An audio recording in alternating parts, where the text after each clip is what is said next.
Mother unlocks the family secret for Peter on Hotel.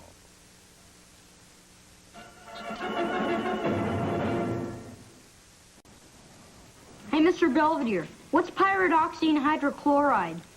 Are you studying for a chemistry test? No, I'm reading the cereal box. I thought you told me this stuff was all natural. The box is. Gotta go. See ya. What, no breakfast? No time. You're looking at the new dishwasher at the Phi Theta house. What about Mr. Glucks? Well, the sorority pays $0.25 an hour more. And anyway, dishwashing doesn't take any brain power. Sort of like what you do. Oh, what I mean is, it's clean and quiet. I have a little time to myself to think about some important stuff.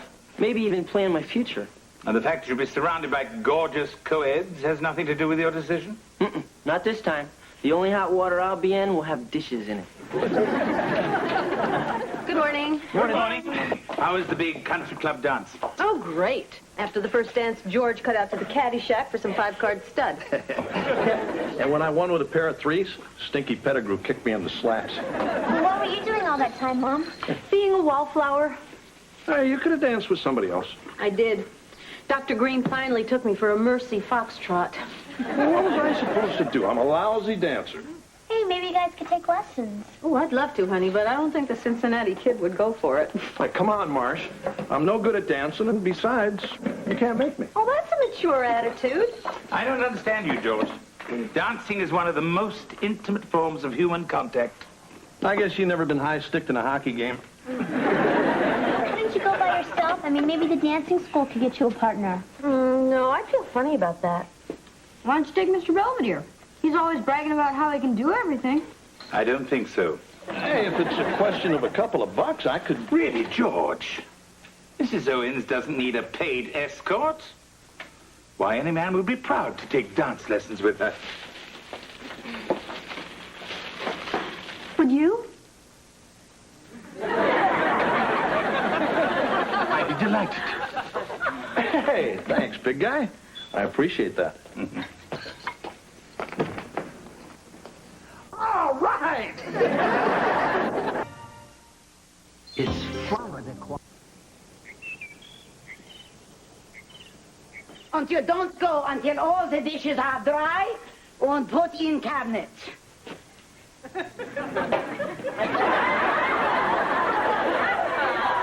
I am making myself clear?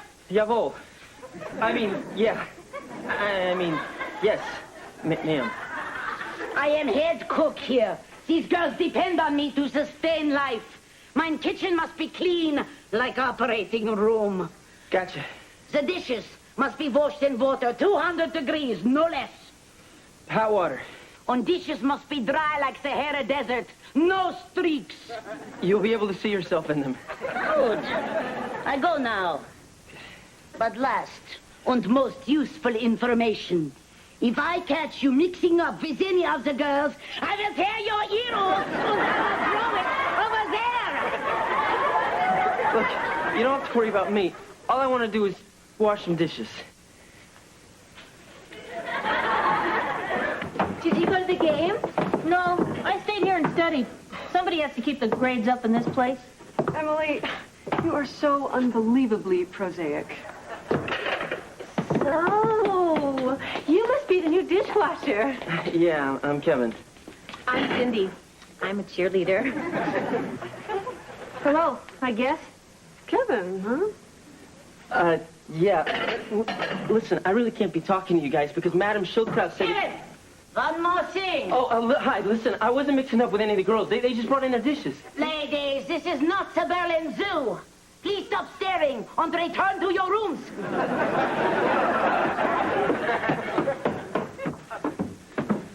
Maybe you don't hear me so good. Oh, no. I hear, see? 2 ears. Believe me. I hear. Perfect. Good. The work you do is not so bad. Thank you. Remember, never again with the girls. Otherwise... I know.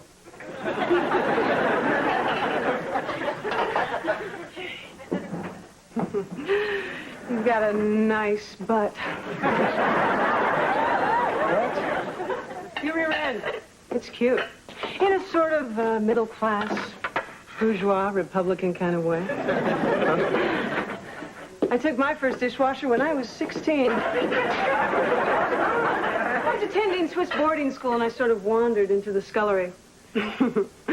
He had dirty blonde hair. And when I saw his massive forearms just scrape the strudel from the white wedgewood, a convulsive shudder shot through my whole being. You don't say. Take off your gloves. I don't want to. Well, maybe just a little. Oh, my God. Oh, God, you smell like wet clay. The earth, dead leaves. You smell like the revolution. Don't miss tomorrow night's feature. Bring me the head of Gabby Hayes. I'll be glad when this Sidekick Film Festival is over. Okay, kids, off to bed. Let's go.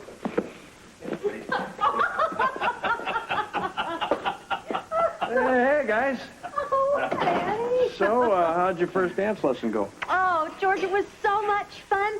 We actually mastered the first steps of the tango. Oh, yeah? Yeah, watch. Ready? Yeah? 5, 6, 7, 8. Boom, boom, boom, boom, boom, boom.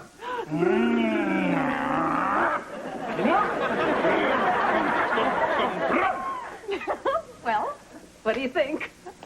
Looks like the last tango at Hickory Farms to me. Well,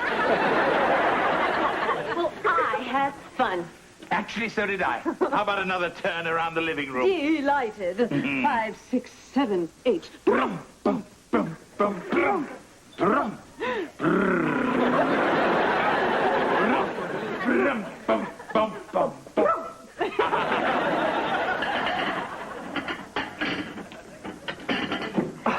Tanya, listen, last night was great, but I've got a sink full of suds. Well, what are we waiting for? No, I don't... I'll leave. No. Look, I'm working, okay? Very well. Just remember, my little suds jockey. We're not finished yet.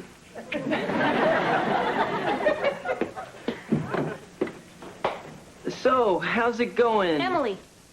Right. Okay, I guess.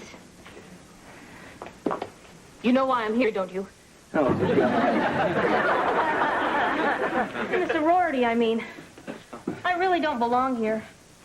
Yeah, right. The only reason they keep me here is because I raised the grade point average. You know the sorority picture in the dining room? Yeah. I'm not in it. They wouldn't let you be in the picture? Oh, I was standing there. I guess the film just didn't pick me up.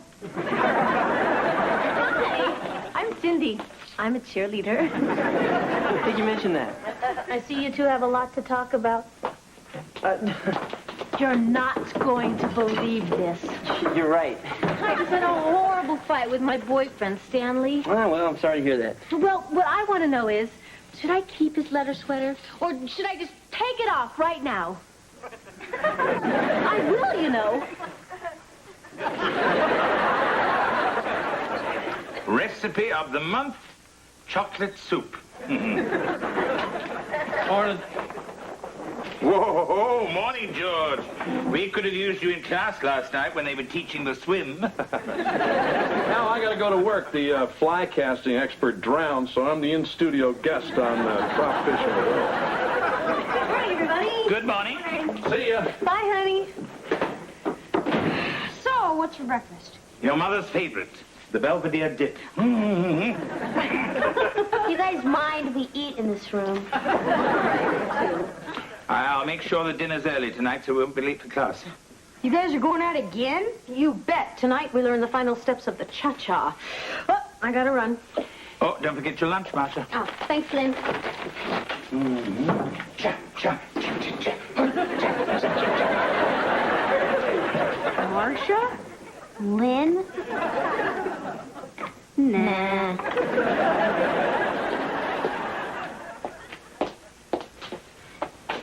Where have you been? Detention, we're always on. Why? Oh, nothing. Just our whole life's about to blow up in our faces, that's all. Huh? Read this. Recipe for chocolate soup? No, Dopey, read what's on the front. Dear Abby, I am the housekeeper for a very large family. My problem is that I'm in love with my employer. I can't go on keeping my love a secret. What should I do? Signed, Confusion, California. So? So, that means Mr. Belvedere is in love with Mom. Heather, Mr. Belvedere isn't confused in California. He's bloated in Beaver Falls. Well, why else would he have clipped it out? I don't know. Well, all I know is we gotta do something. Look, Heath, don't you think you're jumping to conclusions? Love is a many splendid thing. It's the April rose that always grows in the early spring.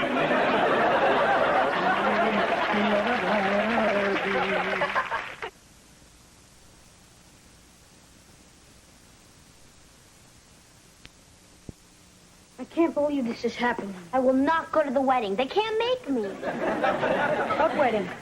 When Mom dumps Dad and marries Mr. Belvedere. Wow, that could really happen. They could even have kids. I could wind up with a baby butler as a brother. Calm down. You want to spend every Friday night babysitting a fat kid with a mustache?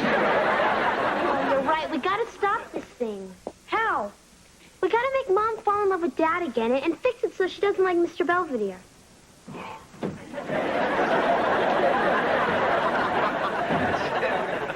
Hey, guys. Making Mr. Belvedere look bad won't be too hard. But making Dad look good is going to be a killer.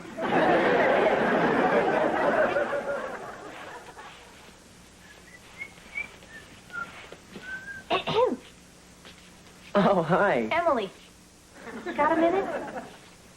Yeah, why? I've composed a poem. I'm sure you don't want to hear it. No. Sure, I would. Up to you. Spaceman by Joseph Bronte. That's my nom de plume. Spaceman. Spaceman. Spaceman. Can you hear me, Spaceman? The department store won't sell me any knives without your approval, Spaceman. Spaceman. Sometimes I wonder if you're listening, Spaceman. If you're still out there, Spaceman. Grandma and Grandpa said to say, hi. That was very profound.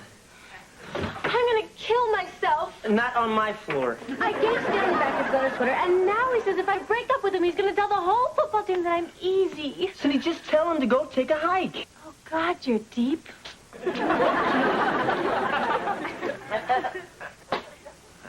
Oh, sorry, Emily, I forgot you were here. Oh, that's okay. I get a lot of that.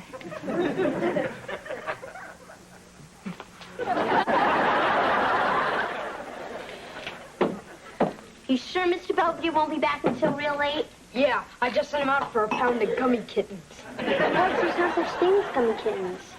Yeah, well, he doesn't know that. This is great. Mom and Dad will be totally alone. We'll have a nice romantic dinner and fall in love all over again. Hi, kids. Hey, Mom. Oh, what's all this? We made a special dinner just for you and Dad because you haven't seen each other a lot lately. Oh, how sweet. Where's Mr. Belvedere? Out. Come on, Mom. Sit down. Hey, guys. Hi, Daddy. I can't believe it. Larry the weatherman got struck by lightning, so they're sending me to do a remote from the golf course. I'm going to take my rubber booties. Oh, see ya.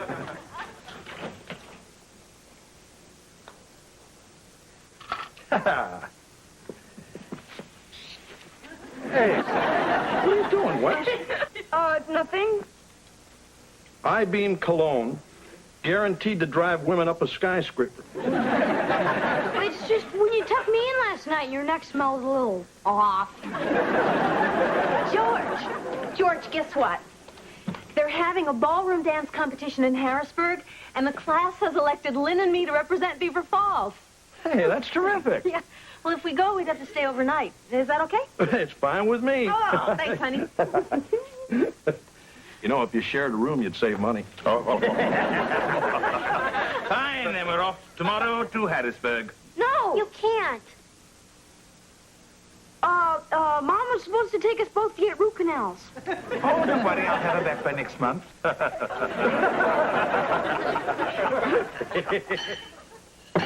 You've got to get out of here.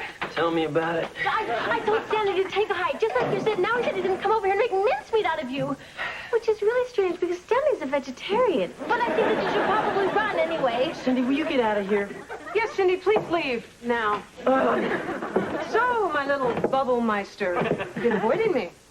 Tell me you've been slumming with the proletariat. Who are you calling a proletariat? I'm a Methodist. I am obsessed with you. I think my feelings could best be expressed through interpretive dance.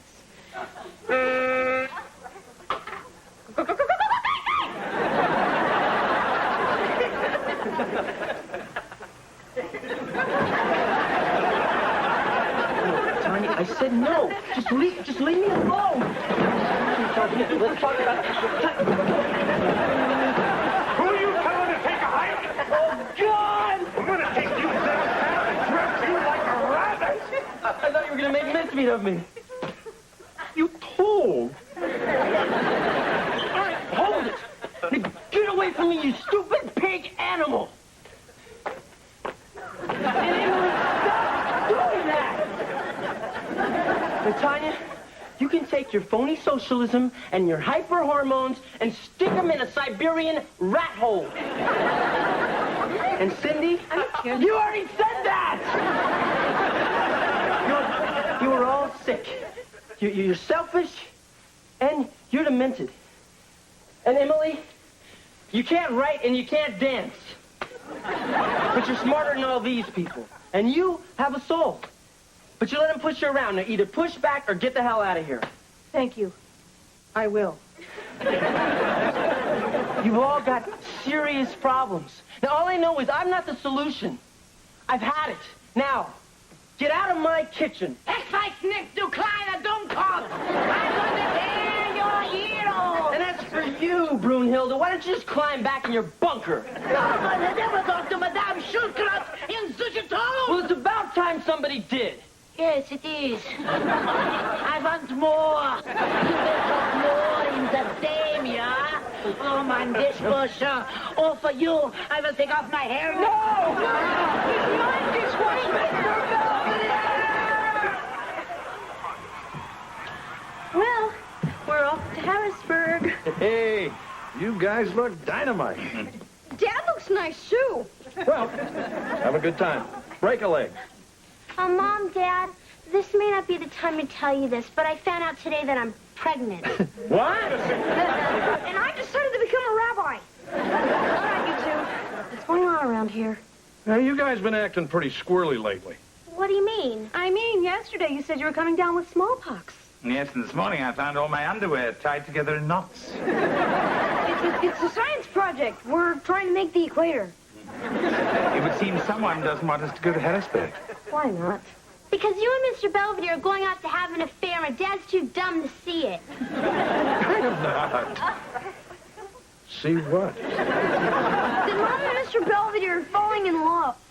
What are you guys talking about? All we're doing is having fun. Oh, yeah? Then explain this. Oh, my chocolate soup recipe. I wonder where it had gone. You mean you didn't write to dear Abby? Certainly not. In fact, she often writes to me. Funny.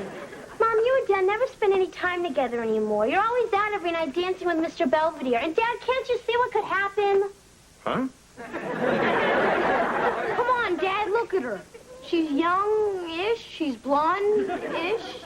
Dad, look at him. He's older, he has an accent, and he's desperate.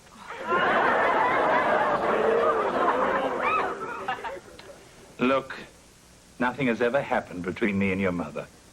How could you kids ever think that I would have an affair with Mr. Belvedere? That's the most ridiculous thing I've ever heard in my life. Thank you. I mean, we're just very good friends, right? Of course. I mean, we may have enjoyed dancing together. Mm-hmm. And had a few laughs. Shared a little wine. And had some sore toes. Hey, hold on a minute, Twinkle Toes. You're not waltzing my wife off to Harrisburg or anyplace else. George. Look, I wouldn't worry, George. If Mrs. Owens and I are guilty of anything, it's just finding that we have more in common than Wesley's delinquency. Look, Marcia, I know I'm not the most romantic guy in the world, and I promise to try harder. It's just I love you so much, I don't ever want to lose you. George, I love you too. Okay? No hard feelings, okay, Mr. Belvedere? None. In fact, I haven't felt so threatening to a marriage since I worked for Liz and Dick. So are you guys still going off to Harrisburg? Why, honey? You're not still worried about it. No, it's just, if you are, I think I better put the air back in the tires.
Mr. Belvedere will be right back.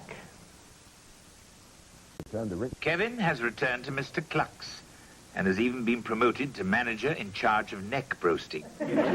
Still badly shaken by his time in the sorority, he finds he'd rather have his hands in batter than dishwater. As for George, his new interest in dance has thrilled Wesley and Heather and surprised the heck out of Marcia. He's even hired a private tutor to show him the latest steps. Ready for my dance lesson, big guy? In a minute, George. Thank God for shin guards.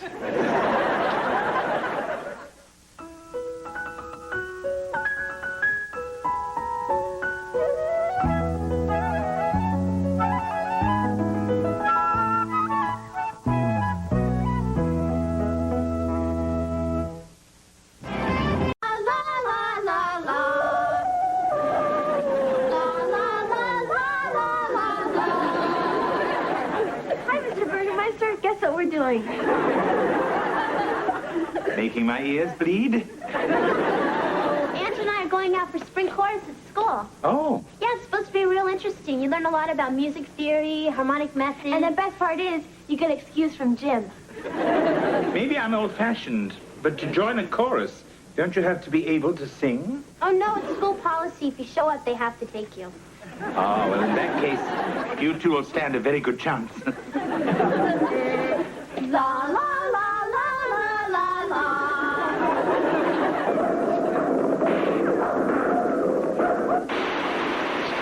Oh, nuts.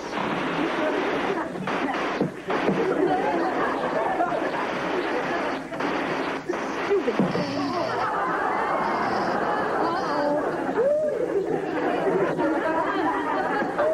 Wesley? Hallelujah! Hallelujah, Mr. Belvedere. I've seen the light. Yes, sir. No more TV for me. I'm going right upstairs and get myself ready for school. Sweet school bus. That's funny. I always thought I'd be the first to snap.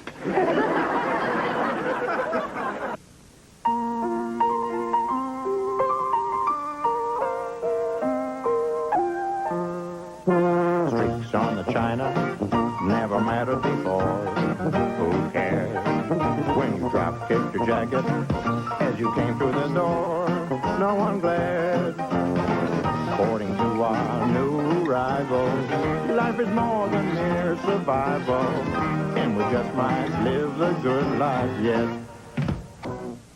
It was a one-eyed, one-horned, flying purple people eater. Underworld, flying purple people eater. I like short. Sure looks strange to me. One-eyed? Very nice, Angela. It's amazing how well that song holds up. All right, is there a Danny Murphy here? Oh, right here, Mr. Grant. I think I'm a tenor. At this point, anything would be nice. How are things in Glockamora? Is that little brook still leaping there? Does it still run down through Donegal? Boy, what a stupid song. How are things in Glockamora this fine day? Well, that was great, Danny. Oh, I'm sure that we'll be hearing a lot from you. All right, well, that's it for today. We'll pick it up again tomorrow. Jen? Your breath spray. Huh? Why? I'm gonna go talk to him. But he's a senior. Just watch.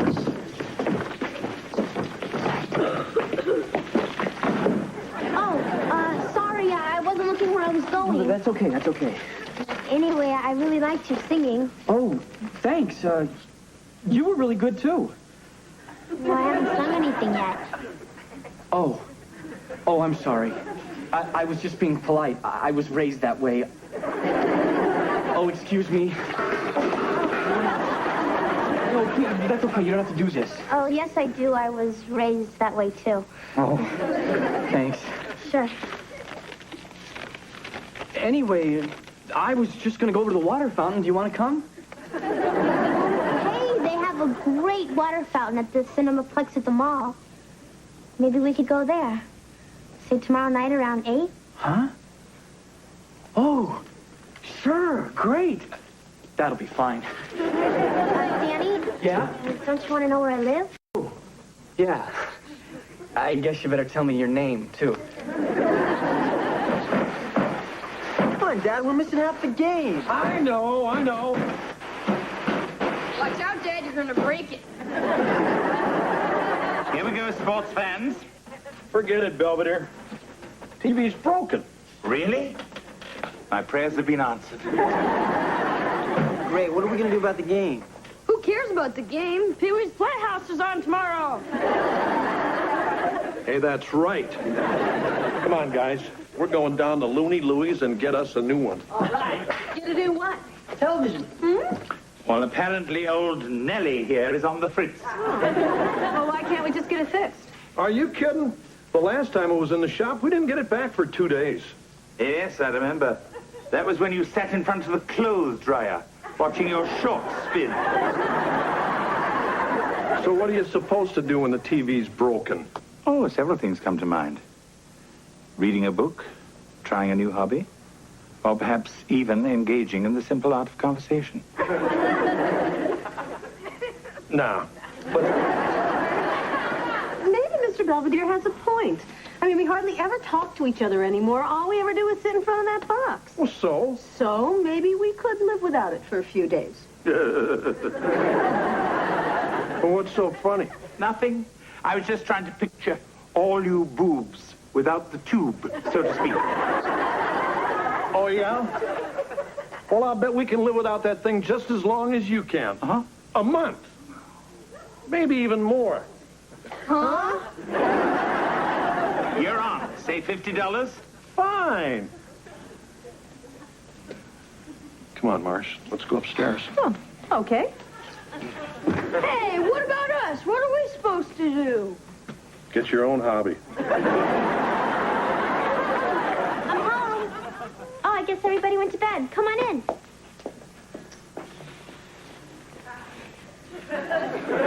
Danny. Yeah? Oh.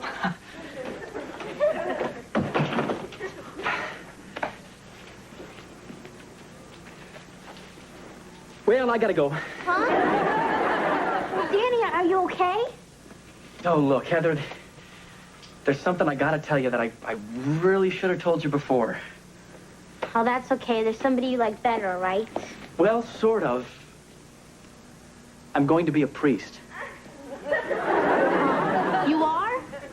Oh, it's because of me, isn't it? I knew I was being too pushy. Oh, Heather, it's got nothing to do with you. I decided a long time ago. Oh, God, and I dragged you to see Dirty Dancing. No wonder you wouldn't look up. Heather. Oh, God. I just said, oh, God. What's going on, kitten? This dirtbag bothering you? No, it's okay, Dad. This is Danny. He's going to be a priest. Oh, yeah? Oh, in that case, stop by any time. Well, I guess I'll see you at school tomorrow. Sure. Not that you still care, but I really had a nice time tonight. Well, yeah, me too. So do you want to do it again? You mean you'd still like to go out with me? Sure, why not? I mean, maybe we could see a nice Catholic movie, like The Bells of St. Mary's or The Exorcist or something. I'd like that. Oh.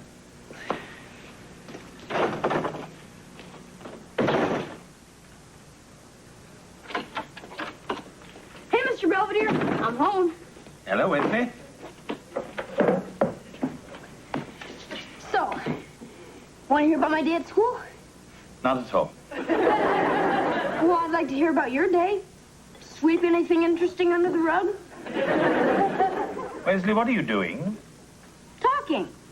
I mean, we're not watching TV anymore, so I'm practicing the simple art of conversation, just like you said we should. Wonderful. Now go practice on somebody else. Hey, Mr. Belvedere, you gotta help me decide. Which dress do you think is the most parochial? Another date with Danny? Yeah, he's taking me to see a musical about Pope Urban II. I think it's called The Funny Thing Happened on the Way to the Crusades. I have the soundtrack. So, you've been seeing quite a bit of Danny lately? But yeah, I feel really comfortable with him. I mean, he's cute and he's thoughtful and, well, since he's gonna be a priest, there's no pressure, you know, with sex and stuff. Oh. Yeah, we went to the drive-in the other night and I actually saw the movie all the way through.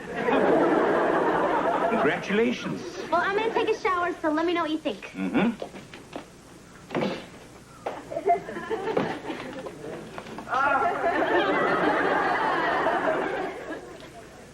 Nice try, big guy. But I still miss the TV. All right, everybody. Ready?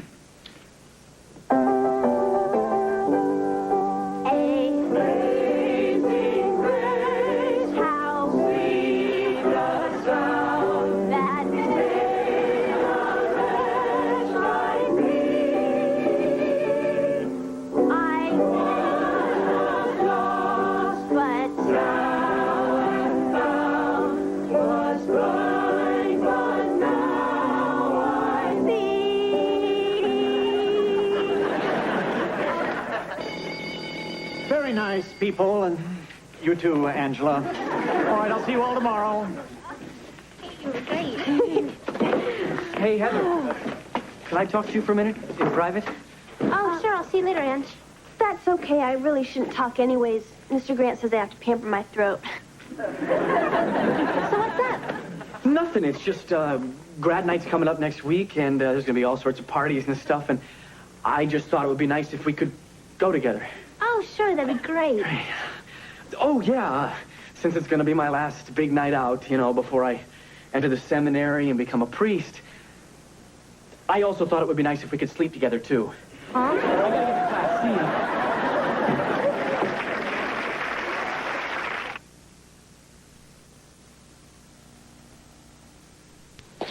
Oh, this is crazy. I don't believe this is happening. Are you sure Danny said sleep together? I mean, he is Irish.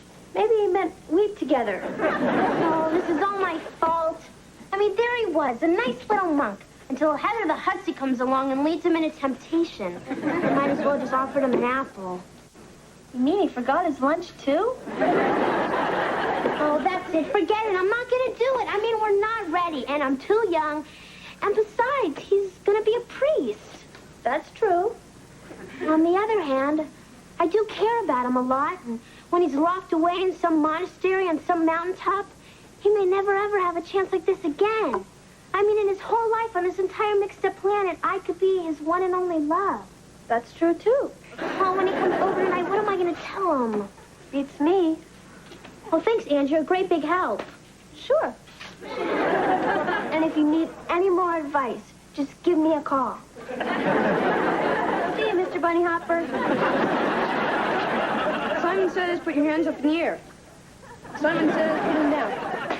Simon says put your finger in your ear. Simon says put your finger in your other ear. Take them out.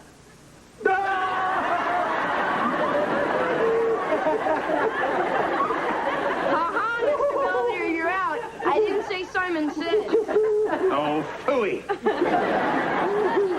Now I shall have to go and read like a normal person. Come on, big guy. You can still play. No, it's quite all right. Oh, please, Mr. Belvedere. We just want you to be part of our newfound family fun. Yeah, we could play musical chairs again. Dad had them all reinforced. Simon says, sit on it. Hi, Mr. Belvedere. Is it okay if I come in? Certainly, Danny. Why wouldn't it be? Oh, no reason. Hi, Heather. Hi. I'll leave you two alone. So, how you doing? Okay, I guess. Anyway, I dug up my old notes from Pennsylvania history. You better study them, because Mr. Phillips' test can be pretty hard. I will. Good. No, I mean I will. You know what we were talking about? Huh? You will? Uh-huh. Oh. Wow, Heather. That's great. I mean, when I asked you, I don't know what got into me, but I never felt like this before, and you look so pretty and understanding, and now you said yes, and I still can't believe it. And I guess what I'm really trying to say is, thanks a lot. Sure.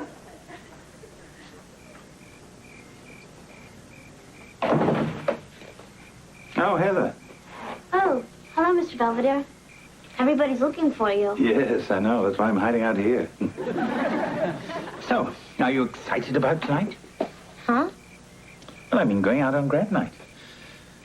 It isn't every day you get the chance to go out all night and party. Oh, yeah, right. Heather, something wrong? I mean, did something happen between you and Danny? No, not yet. I mean, you know how Danny is going into the seminary next month? Mm-hmm. Well, he asked me to sleep with him before he gets there. And I said I would. Tonight. I see.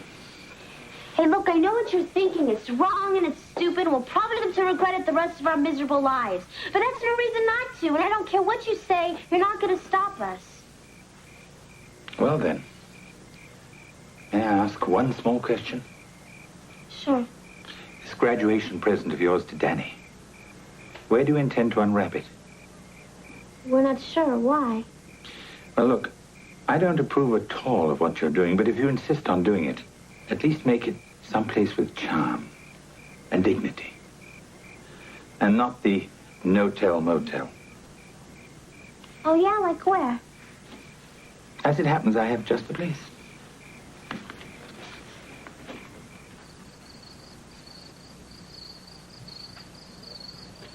Yes, ma'am. Your reservation is confirmed for next Friday. Well, thank you for calling the Normandy Inn. Evening, Jerry. Mr. Clara, I didn't hear you come in. Life hasn't been the same since I got my Reeboks. Anyway, it looks like business is picking up. Oh, yes, ma'am. You and the other sisters have really made a go of this place since you took it over. Why, if things keep going like this, there really will be no room at the inn. If anyone needs me, I'll be down in the wine cellar. Yes.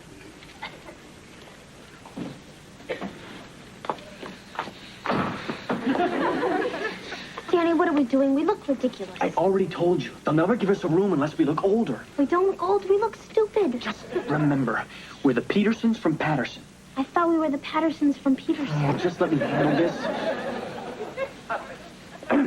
Oh, hi, folks. Welcome to the Normandy Inn. Thank you. As you can see, we're on our honeymoon. And my new wife and I would like a room, please. Sure thing, General. Name? Patterson. Patterson. With your name tag there, it says Eisenhower. Oh, yeah, well, That's his maiden name. Well, then just sign right here, please. You're in room number 11 upstairs. It's a real nice one. Thank you. Hey, wait a minute.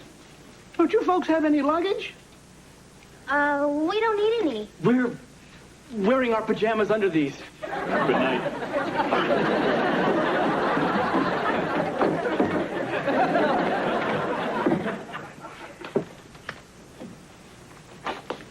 Well, it's a nice room.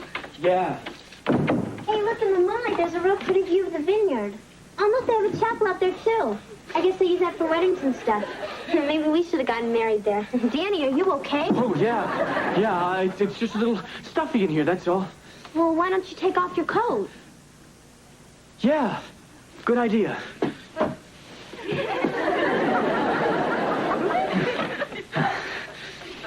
Danny, we don't have to do this if you don't want to. Oh, of course I want to. Unless you don't want to. No, I want to, unless you've changed your mind. Oh, not me. Great. Me neither.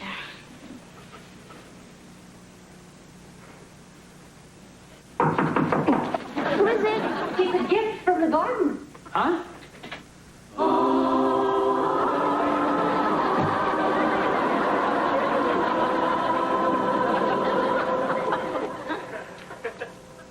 It's on the house. What the hell was that? I don't know, but I think it was a sign. Oh, look, Heather, I'm sorry. I never should have brought you here. Oh, it's okay. No, it's not. Oh, a priest is supposed to help people with their problems, not make a whole bunch of new ones. I guess you've never seen the Thornbirds. I mean, ever since I was an altar boy, I wanted to be someone like Father Cardoza. Someone people looked up to. Someone people trusted. Oh, boy, what kind of priest am I going to make? I can't even trust myself. But, Danny, nothing happened. Oh, it almost did, and that would have been wrong. The worst part is I used you. Look, the only reason you're here tonight is because I made you feel sorry for me. No, you didn't. I came here because I wanted to. Oh, yeah, right. Hey, look, I'm the one that bumped into you, remember? And I guess I have a confession to make, too. Deep down, I was hoping you'd like me even more than God. And that way you wouldn't have to go away. That's not blasphemy, is it? No. But we better get out of here. Just to be on the safe side. Right.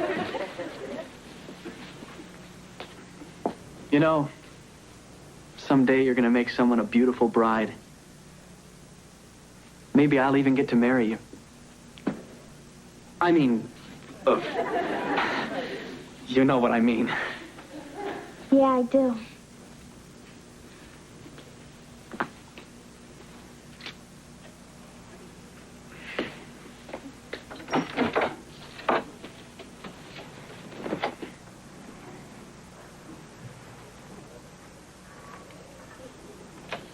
I'm home. You're back early. Something go wrong with the virgin sacrifice? Yeah, real funny, Mr. Belvedere. That place you sent us to is run by nuns. It was. Anyway, nothing happened between me and Danny, but I'm sure you probably already knew that. I think it was for the best. Yeah, I guess. Although it would have been nice being someone's one and only love. I'm sure as far as Danny's concerned, you always will be. Good night, Mr. Belvedere.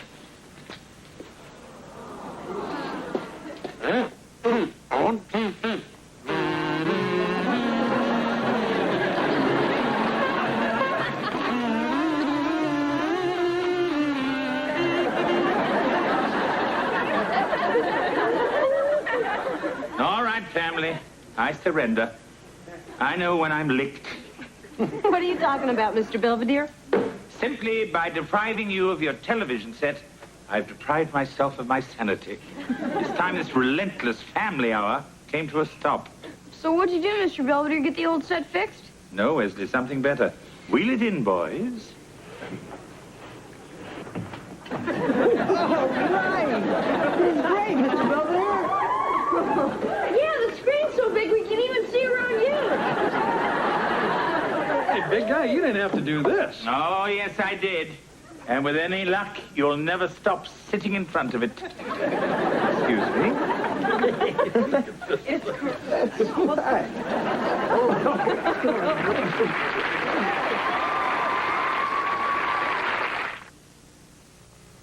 Mr. Belvedere will be right back. At any rate, Danny and Heather are still good friends and back on a platonic footing. Tonight, I recommended they see Heaven Knows Mr. Allison, the story of a frustrated Marine sharing a deserted island with a nun. I thought it might make a nice change of pace. As for the rest of the Owenses, I'm happy to report they spent 72 straight hours in front of their new TV. It's been pure bliss, having practically the entire house to myself. If I'd known that was going to happen, I would have put it outside.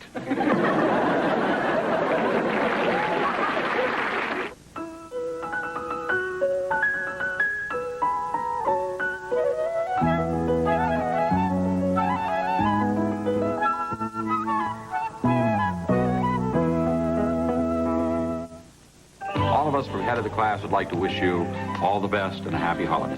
Can we sing now? If you like, but I did wish them a happy holiday. Sunday at 7, celebrate the new year with Incredible Kids on Incredible Sunday. Then Fashion Design 203. History and Survey of Women's Undergarments. 8 a.m. 8 a.m.? They must be trying to keep out the riffraff.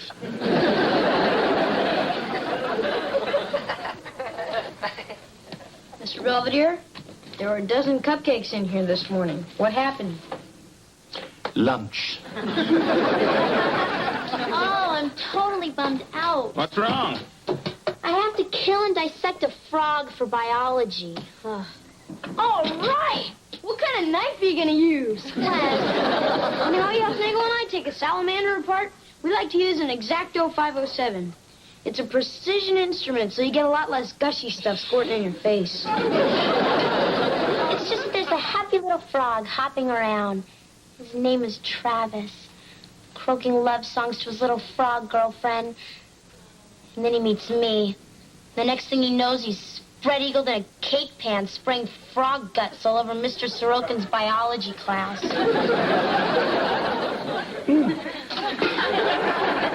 Perhaps it's not the night for split pea soup.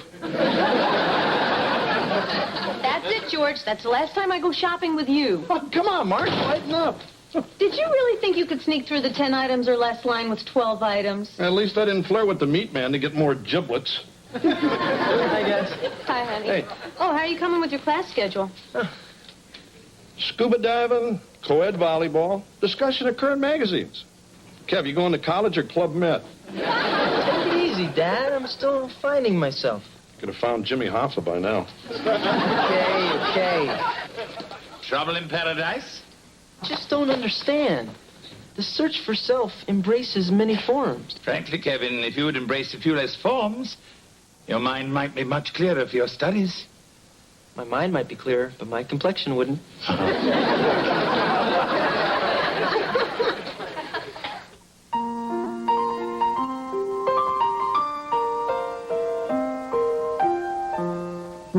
Streaks on the china never mattered before. Who cares when you drop kicked your jacket as you came through the door? No one glared. According to our new rival, life is more than mere survival, and we just might live a good life yet.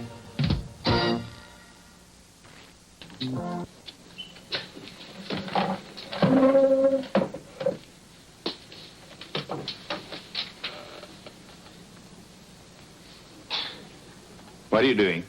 Nothing. Must you do it here? Uh-huh. It's It's for school. I have to observe someone at work and write a report about it. So I'm observing you. Oh.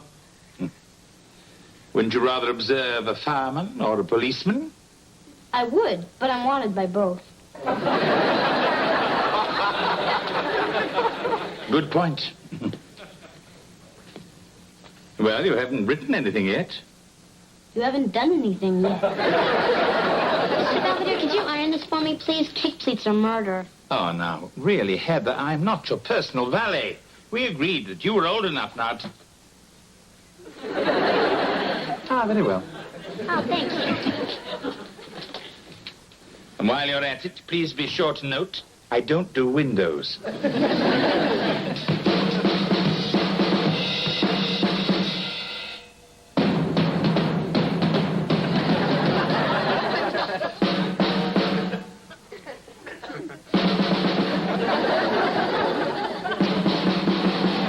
Stop it.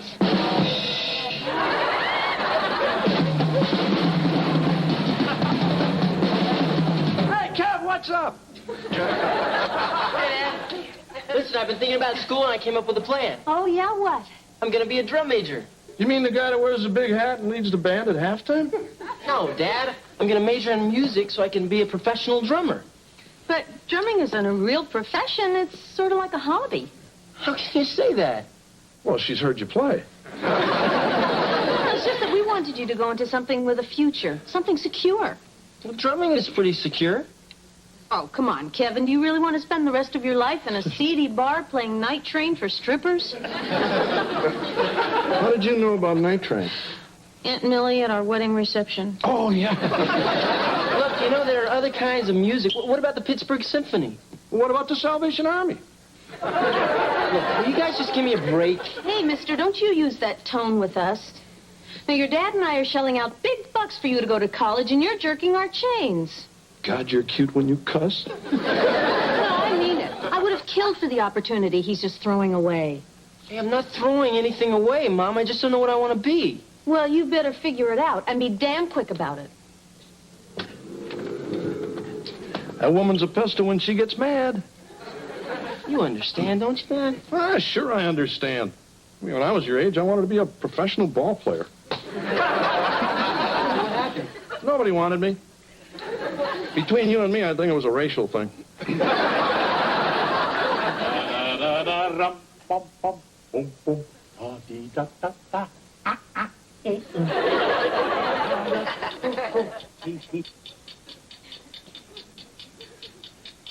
Why do I feel like I'm on 60 Minutes? Do you realize it took you 5 minutes to dust the mantle and the knickknacks are still dirty? My, quite the little slave driver, aren't we? Here, drive this. I got bored just watching you, so I figured out a way for you to do your job better and faster. All right, since it's for school. I broke your day down into hours and minutes and figured out how you can make the most of your time. All right, let's see. 5:30 a.m. to 5:35 a.m., set table and make breakfast. 5:35 a.m. to 5:36 a.m., eat breakfast. Wesley, this is a 20-hour work schedule. You've only left me 4 hours a night for sleep. What's wrong with that? I am a housekeeper, not robo-maid. Hey, where are you going? Upstairs for a nap. My gears are beginning to grind. Got any goosey loosies? Fish. Mom, Dad, I have to tell you something. What, honey? Well, I've made a decision. I don't care what you say, I don't care what the teacher says, and I don't care what the principal says. I'm not going to kill Travis and rip his guts out. You're not. No, and you can't make me. Who the hell is Travis? Bye, guys. Hey, Kev, where are you going all dressed up? I thought you had to work at Mr. Cluck's tonight. Yeah, I do. I mean, I did. Tonight's my last night, and the guys are throwing me a goodbye party. You quit Mr. Cluck's? I sure did. But I thought you loved that job. Yeah, aren't you the one that called deep fat frying a spiritual adventure? That was before. Before what? Mom, Dad, I thought long and hard about what you said, and I did a little research. Medicine is the field of the future. So I quit my job at Mr. Cluck's and got a job at College Hospital as an orderly. You did? Yeah. I mean, I know it's at the bottom of the ladder, but at least I'll be working in my future field. Kevin, are you going to be a doctor? No. I'm going to be a nurse.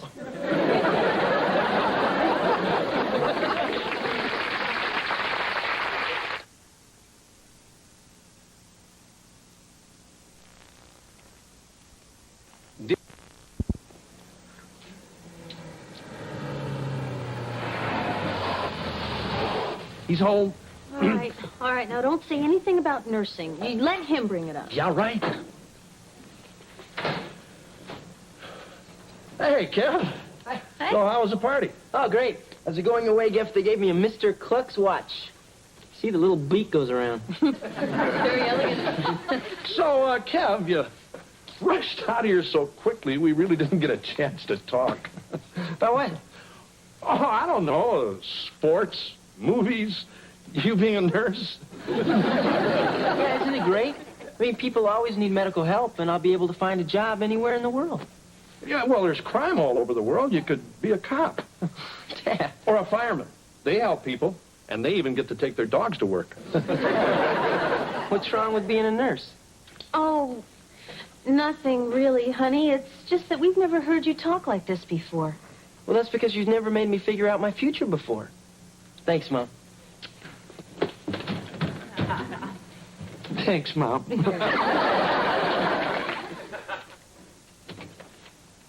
When did Diana Ross start dressing like a boy? That's Michael Jackson. What are you reading on the job? You know, Wesley, this project of yours is getting most tiresome. When is it going to be over? When you reach peak efficiency? Hey, it's Belvedere. Hey, Lex. Hi, Heather. What have you got there? Frog legs. So you went through with the dissection? Nope, I bought them at a French restaurant. I don't understand. Well, I figured I could take them to class, tell Mr. Sorokin that I dissected Travis at home, and somehow the rest of them just dragged away. Very creative. But how are you going to explain the breading? Skin condition? Nice try, but I don't think your teacher will buy it. Have a snack.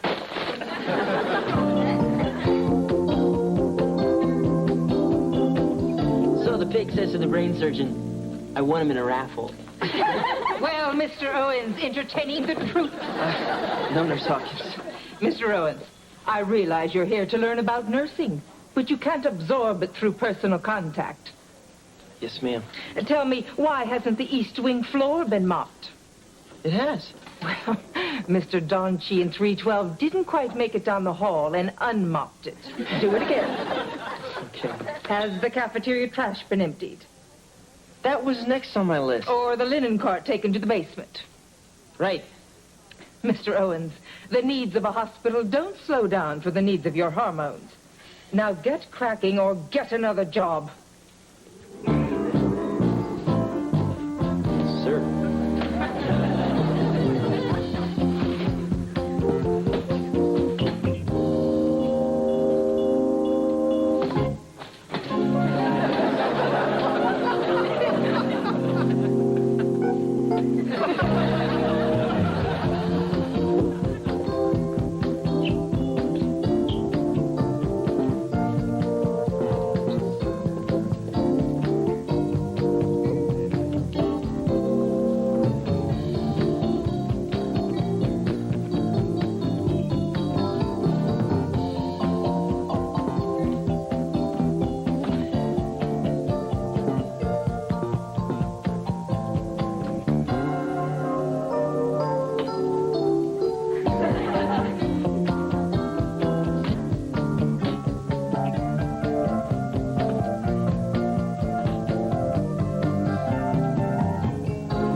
stunt like this, and I'll sit on you. Okay. I was just trying to help you be more efficient. I don't need your help, and from now on, the whole project is cancelled, school or not. Gee, sorry, Mr. Belvedere. I didn't mean to be so rough on you. Just thought I could prove that you can teach an old dog new tricks. A moment. Who are you calling an old dog? I didn't mean old exactly. Well, then what did you mean? Tired? Antiquated? Over the hill? Isn't that good? Where's that work schedule you made? You tore it up. Yeah, well, make out another, and this time don't spare the housekeeper. Well, go on. You're wasting valuable work time. Old dog, indeed.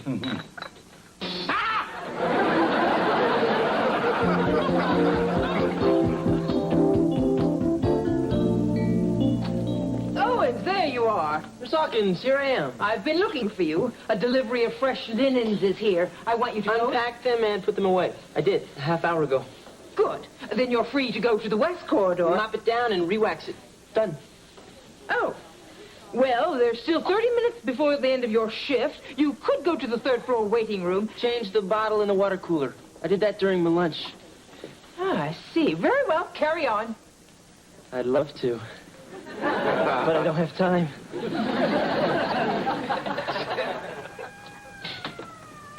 George, what are you doing? I'm watching a rerun of Marcus Welby. Every time he talks to his nurse, Consuela, I see Kevin's head on top of her body. It ain't pretty. Why don't we talk about this tomorrow? You need to sleep. I just can't get used to the idea of my son being a nurse. Hey, big guy, what are you still doing up? Oh, just keeping to my appointed rounds. I don't want to get behind. Well, it's midnight. Can't you do some of that stuff tomorrow? Oh, certainly not. There's more than enough time to wash the windows and change the beds. But the kids are in them. I don't make the schedule. I just work here. Hi, guys. Hi, honey. Oh, hey, Kev. Still burning the midnight oil, huh? Yeah, you're not kidding. Well, I'm just gonna grab a glass of milk and hit the books. You've been working a lot of extra hours lately, haven't you? Yeah, but I better get used to it. Hey, don't you think it's time you call this off? What? Hey, look, Kev, we all know you're not going to be a nurse. Yes, I am. I don't know why it's so hard for you to understand. It's just that, well, we can't help but think that you're settling. What do you mean? Well, she means we think you can be anything in the world you want to be. No, I can't. Sure you can. No, I can't. Why do you say that? Because it's the truth. I mean, all my life you've been feeding me that line, and all my life I've been wondering what was wrong with me because I couldn't do everything perfectly. You do lots of things perfectly. Oh, yeah? Like what? Look, I'm an average guy. I get average grades.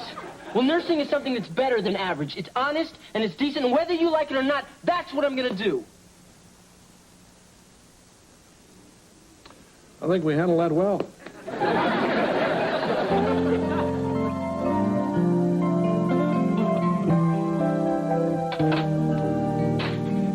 Almost finished, Owens. Oh, yeah. Just finished putting away the last of the syringes. Oh, really? Where'd you stick them? Oh, look, I know I've been pretty rough on you these last 2 weeks, but it's only because I wanted to know if you were serious about nursing. And I think you are. In fact, you'll make a damn fine nurse. Well, thank you, Nurse Hawkins. It's Letitia. I'm in the book.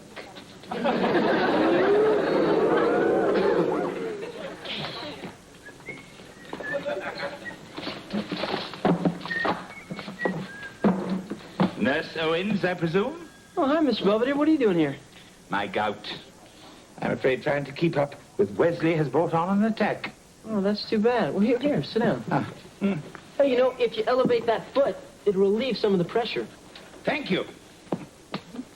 Kevin. Yeah. You know, your parents are pretty upset about your choice of vocation. Yeah, I know, but they'll just have to get over it. You're not just doing it to get even with them, are you? If I wanted to get even, I'd be a tennis bum. I see your point. Well, listen, I better get back to work. Oh, go right ahead. I'll just sit here a while. Any place without Wesley is extremely restful. Stop it! Oh, man, no, I'm not... Ayúdeme, por favor, que ya viene el niño. Ay. What's she saying? Well, it's just a wild guess, but I believe she's telling us she's about to have a baby. What? You can't do that. I'm not a doctor. What? She says, Wait here. I'll go get a doctor, okay? I'll go and get a doctor. Kevin, she's not sitting bull. Doctor, the ER stat. Emergency. A woman having a baby. Kevin, I think we're going to need some help. Don't worry. A doctor is coming. The baby.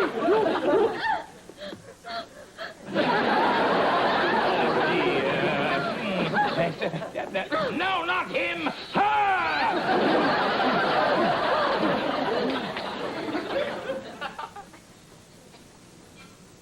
What are you guys doing here?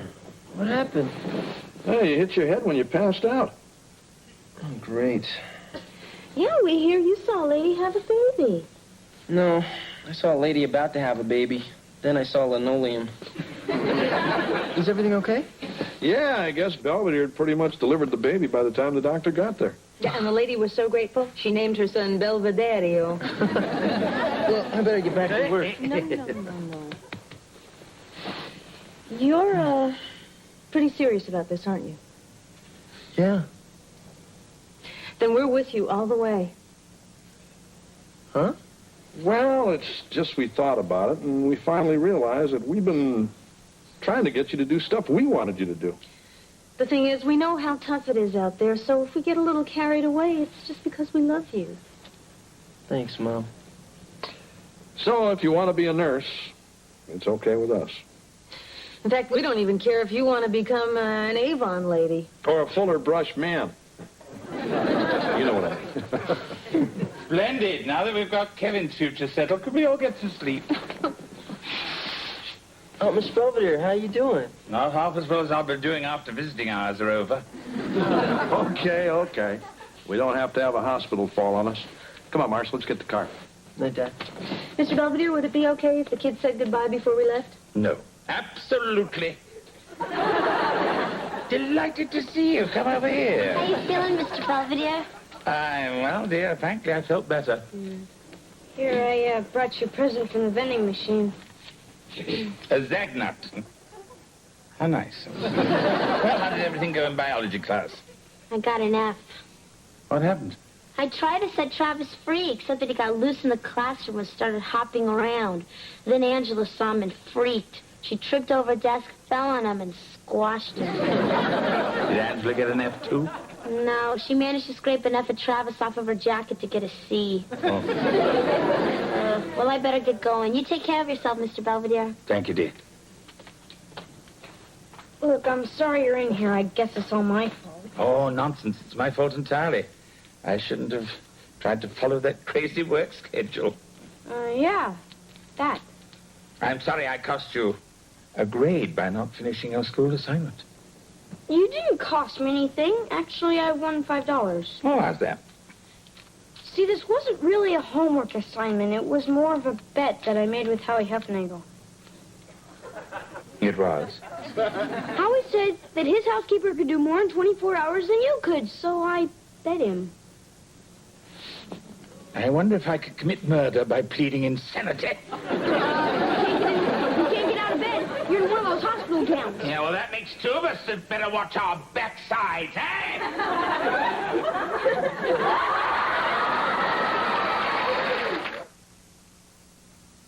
Mr. Belvedere will be right back.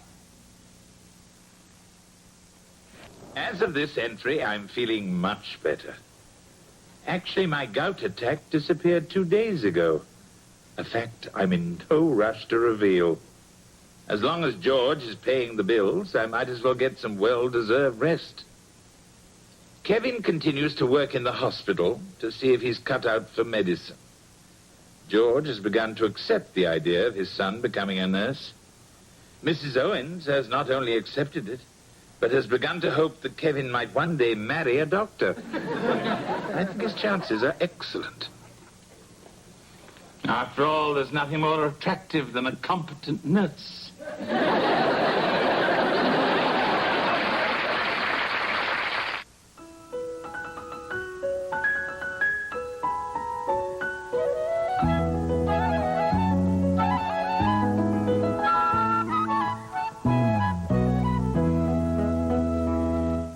Next Friday, it's fun and games. I call. 2 pair. 3 of a kind. Full house, I win. Now you both have to take off your shirts. But not for everyone. Hide me, hide me. Someone's mini talent show. Mr. Belvedere. I'm Ted Koppel. Later on Nightline, a tiny Indiana town with a high school basketball team battling all the odds to get to the state championship. Not the movie, the real thing. With a new wife came unplanned parenthood and a lot of getting... Uh-oh.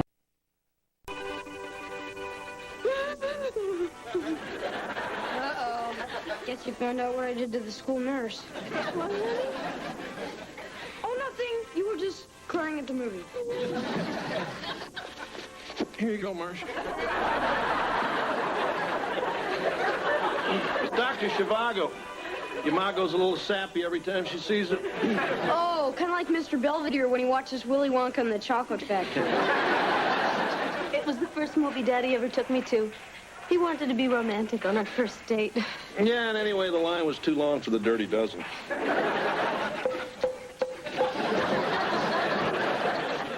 Mr. Belvedere, what you up to? 3,499. But that's all right. The world's record's 3,500.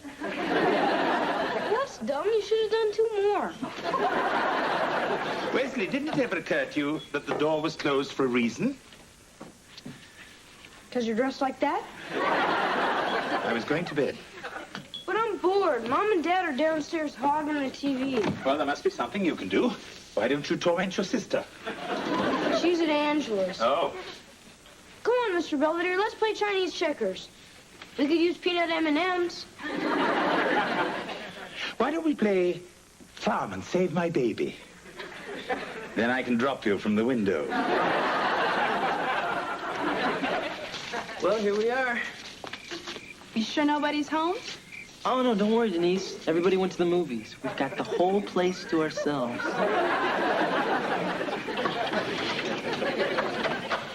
Why don't you have a seat on the sofa and I'll get the fire going.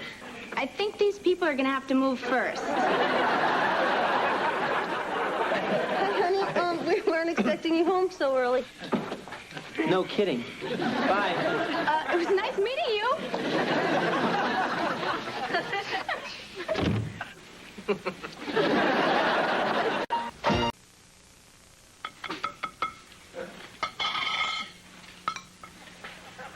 I can't eat this waffle. It's still frozen. Breathe on it. That'll melt the butter as well. Hey, guys. Morning, Heather. And how was your slumber party? Oh, great. We stayed up all night, and around 2 in the morning, some guys from the football team showed up and tried to pull a panty raid. A what? Well, you know where a bunch of big guys go crazy and steal your underwear? Don't they have that in England? Yes, but we call that half-time at a soccer match. Morning. Morning. Hi, Mom. Hi, Dad. Well, your date last night seemed very nice. Yeah, maybe next time you'll be able to meet her standing up. Well, see you, pal. Your mom and I are going down to Lumberama. Yeah, we figure with spring coming, it might be nice to have a hammock. Maybe you should get a trampoline.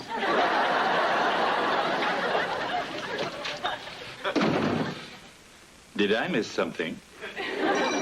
I just can't stand it around this place anymore. I mean, there's no privacy.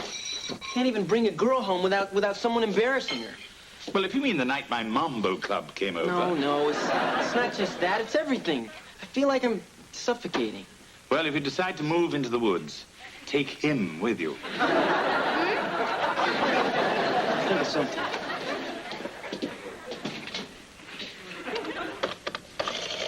Honey, are you sure this is right? I mean, we didn't skip over any bills or anything? No, that's everything. I even remembered to pay Belvedere. Of course, that's not much. I guess with both of us working now, we have more money than we know what to do with. Yeah, I never thought we'd have that problem. Perhaps I could help you solve it.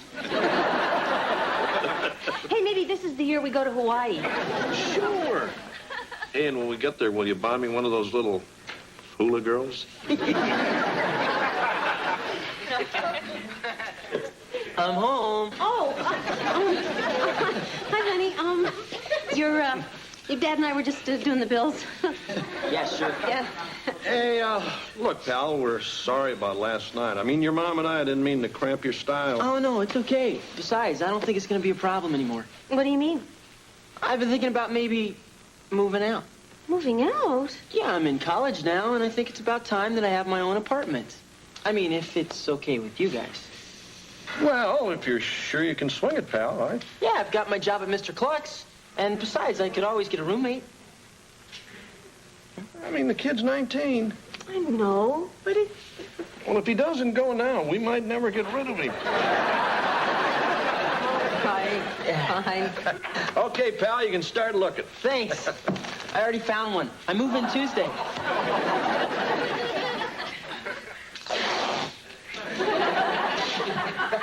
Hey, Mr. Belvedere. Where have you been? We're supposed to be helping your brother move. I am. Kevin said he needed some stuff to decorate his new apartment, so I got him this. I hope you got that from a dentist. Put it back. Oh, here, let me help you with that. Oh, no, it's okay, really.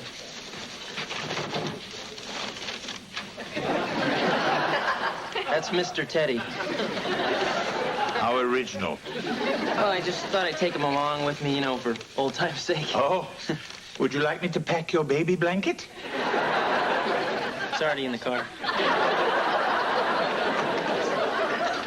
What's all this? Mom wanted Kevin to have some of her home cooking. I thought that was one of the reasons he was leaving. Don't forget the muffins. Well, everything's loaded, so I guess this is it. All right.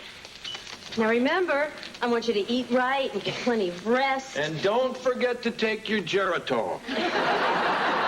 He knows what I mean. Come on, Mom, I'm gonna be fine. I'm only a few miles away.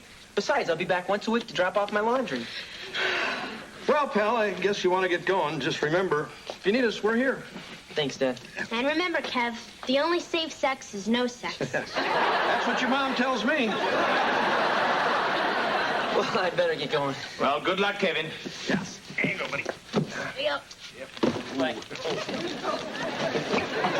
Okay, see ya.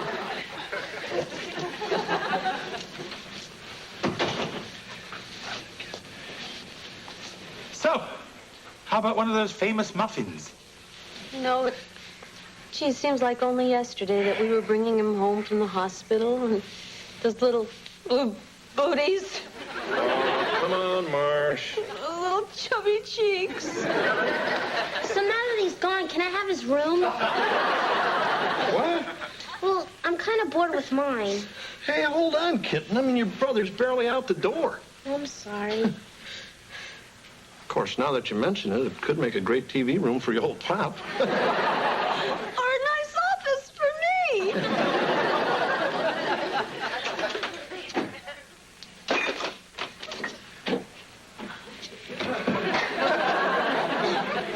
We're having a special on stewed prunes. The funny thing is, I woke up this morning and realized I didn't have any food. Funny, I woke up and thought I did.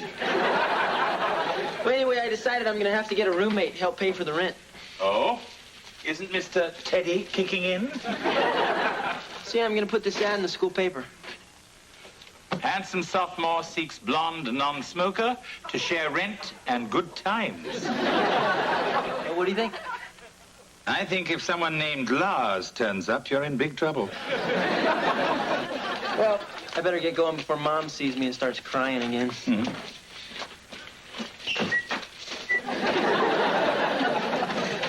Okay, here's the choices we got for Kevin's room. We got Mom's law library, your old dad's TV room, Kitten's aerobics gym, and Westman's combination arcade and discipline room. That way I can go there whether I've been good or bad. Hey, what do you think we should do, Mr. Belvedere? About what? Kevin's room. Everybody wants to do something different with it. I think you should all compromise and give it to me. You got a room.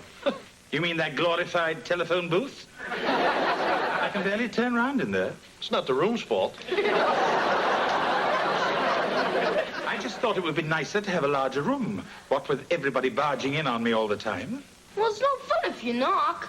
Hey, big guy, I always thought you liked our company. Oh, yes. I love people waking me up with their moronic problems. Well, if you don't like it, why don't you do something about it? Oh, perhaps I will. What do you mean, Mr. Belvedere? I'm moving out, too. Do you really think Mr. Belvedere will move out? All the food's here. You know, this is all your fault. Hey, what did I do? Everything. You're disgusting and obnoxious. Well, he likes that, so yeah. Hey, guys, knock it off. I mean, there's nothing to worry about. You know the big guy. He's just letting off a little steam. Yeah, right. It's not Mr. Belvedere talking. It's his empty stomach. Well, goodbye, everyone. See you in the morning. So anyway, I'm in this country from Romania to study computer science and animal husbandry. Shh, Glenn, don't interrupt. Yeah, well, listen, Anatole, I really appreciate you coming by. There's a few other people interested, but I'll certainly keep you in mind. Thank you very much. You know, Glenn and I are used to having our own room. I'll remember that. Well, the bedroom certainly seems nice. Yeah, and don't worry, I can sleep on the fold-out bed. Up to you. I guess there's a few things you should know about me. I work as a tutor, so I'd be more than happy to help you with term papers and stuff like that. Uh-huh. Oh, and I'm captain of the women's volleyball team, so the girls might be over a lot, if that's okay with you. Oh, well, I guess it is. Oh, is this an Eastern exposure? Yeah. Yeah, I think it is. Great. I like to sunbathe nude in the morning. Makes two of us. Well, everything seems perfect. Can I move in tonight? I'll be here. Great. Your refrigerator, it's the kind with the freezer on the bottom. Yeah. I hate that.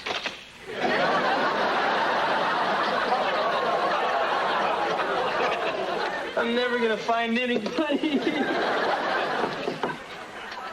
Hi there, roomie.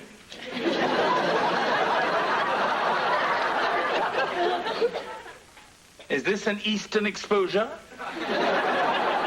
Why? I mean, what are you doing here? I had a falling out with your parents, so I need a place to crash. What? You haven't got a roommate yet, have you?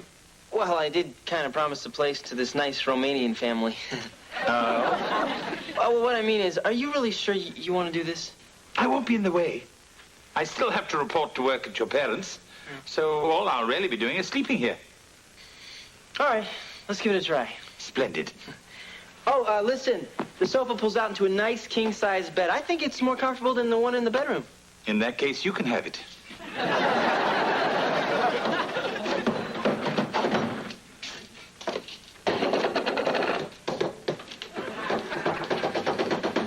Honey, what are you doing? I'm looking for Belvedere's ding-dongs. Oh. Well, sometimes he hides them in the coffee. They're harder to see that way. If you're looking for my ding-dongs, they're under the sink. I mean the sink in my apartment. Well, if there's nothing else, I think I'll be clocking out. Oh, are you leaving already? I want to get back to my pad before wrestling starts. Wrestling's not on TV tonight. I know. I have a date. Mr. Belvedere, you've been gone almost a week already. Don't you think we could sit down and talk about this? Yeah, you're probably ready to come crawling back by now. Actually, these arrangements suit me perfectly. Oh, yeah? Mm-hmm. My duties are clearly defined. My evenings are off. And you two have more time to enjoy your children. Hide me, hide me. So you little monster, there wasn't any talent show. Have fun.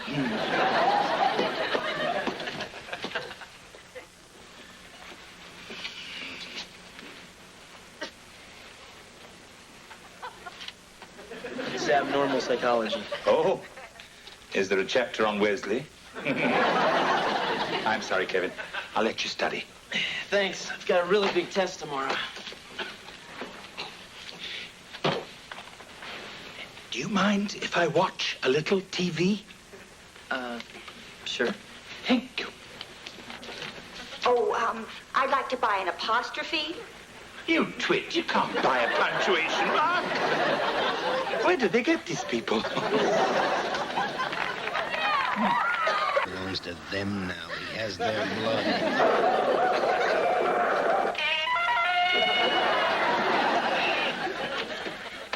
I'm sorry. I'll just sit here, quiet as a mouse.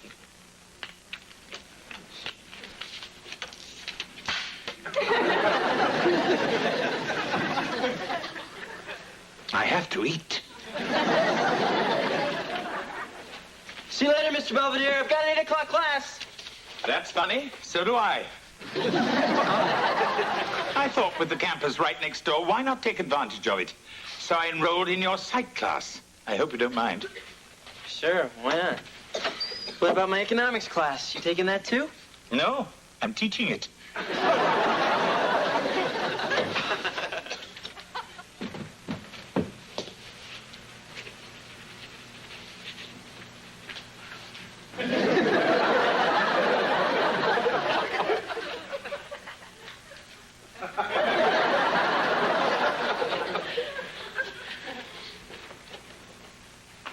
Honey, what are you doing? I'm bothering you. I mean, I used to bother Mr. Belvedere after dinner, but he's not here after dinner anymore, so I'm bothering you. Oh, well, that's fine, honey.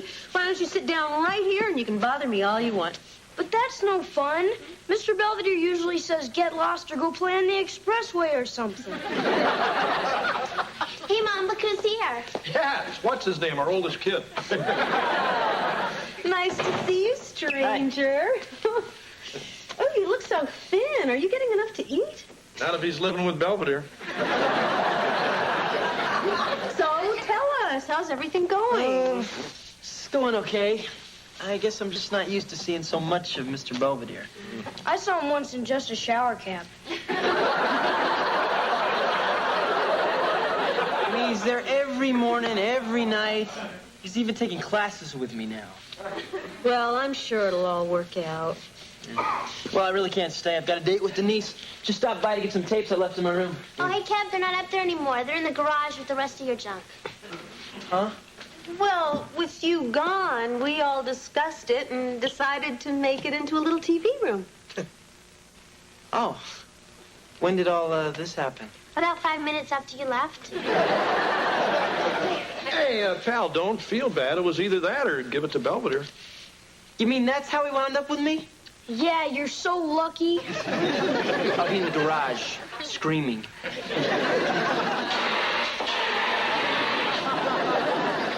Sorry about dinner. That's okay. I mean, except for the fire, it was real nice. Yeah, well, I never made Vienna sausage flambe before. I didn't think the flames could shoot so high. So, what do you want to do now? I don't know. We could start another fire.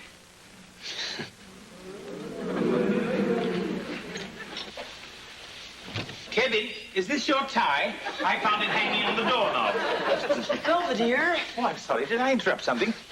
Look, when there's a tie on the doorknob, it means there's a girl in here and you're not supposed to come in. Oh, at Cambridge, our signal was a pig's head on a pole. Well, look, I'm in the way. I'll just go sit outside on the curb until you're done. No, that's okay. Kevin was just taking me home anyway. I was? Come on, I'll walk you to your dorm. What shall I do with this?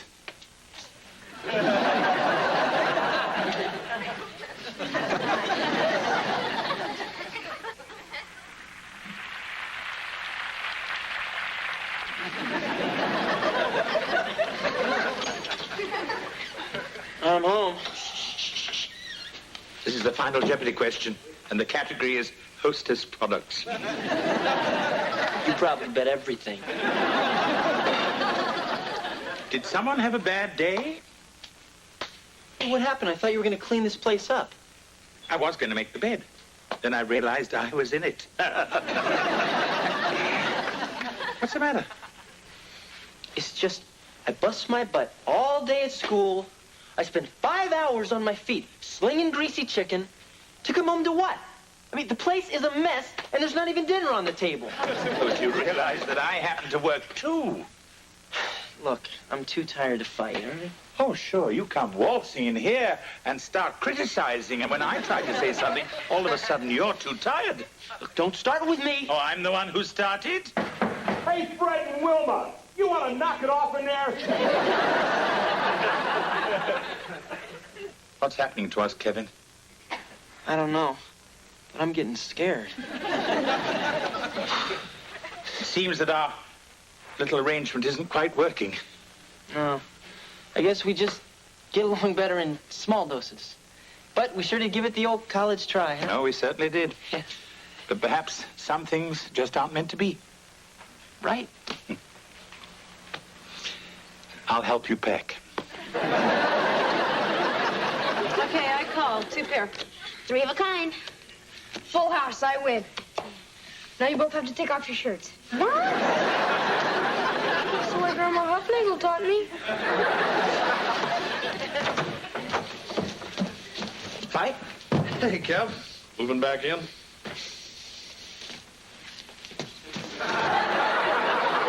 Here, see ya.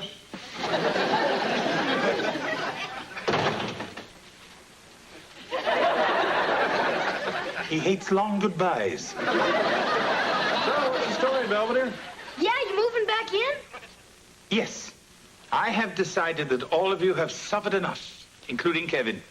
Well, we'll try to respect your privacy from now on. We promise. Yeah, and if I ever get the urge to bother you, I'll just go bother Heather instead. Yeah, if you really want the other room, big guy, it's yours. Thank you, but I think I'll stick to mine. Perhaps with a better lock. Well, if there's nothing else, I'll unpack my things. Well, we kept your room exactly the way you left it. Thank you. Except Dad and I found the ding-dongs in your mattress, and my pet tarantula had babies in your underwear drawer. Well, it's good to be home.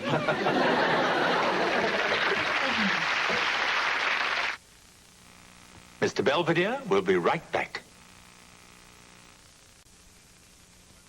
Kevin is still unable to find a suitable roommate. Poor lad. After living with me, everyone else pales by comparison. Regardless, he better find one soon, or he'll be moving back here to the Owens Asylum. Speaking of asylum, I seem to have been granted it by the family. Nobody's been up to bother me in almost 3 hours. Not even Wesley.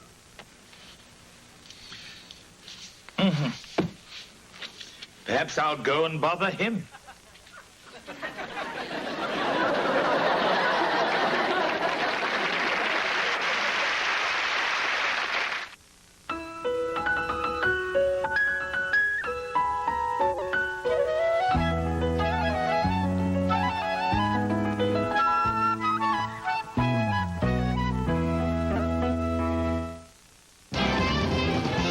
Hi, this is Dolly Parton, and I couldn't be more excited. Wesley, don't answer that.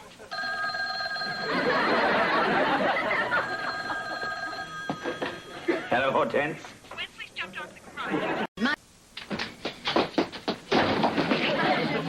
Wesley, don't answer that.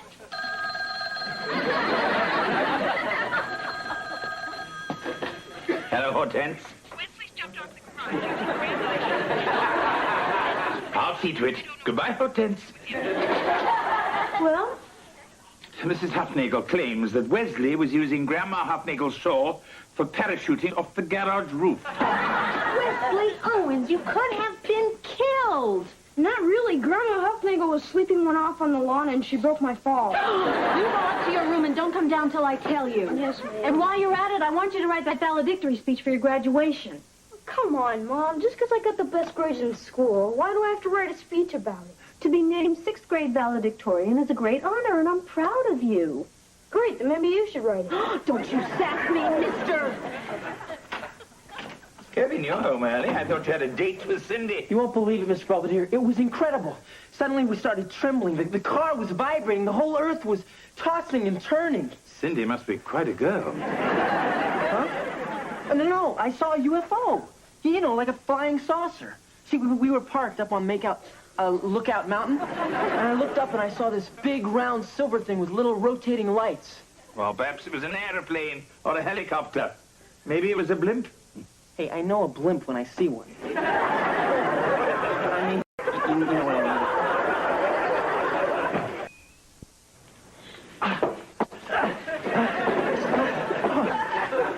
So, what do you think, big guy? I think those sacks look better on the potatoes. We're in training for Father John Olympics at school. And you're practicing for the Guess My Lower Extremities competition? It's a sack race, Belvedere. Yeah, I put pink fringe on mine. Yeah, and I got blue because I'm a guy. I'll call Bellevue. They're running a 2-for-1 special. Don't listen to him, kitten. He'll change his tune once we win the wheelbarrow race. Ready? Okay. You get the door.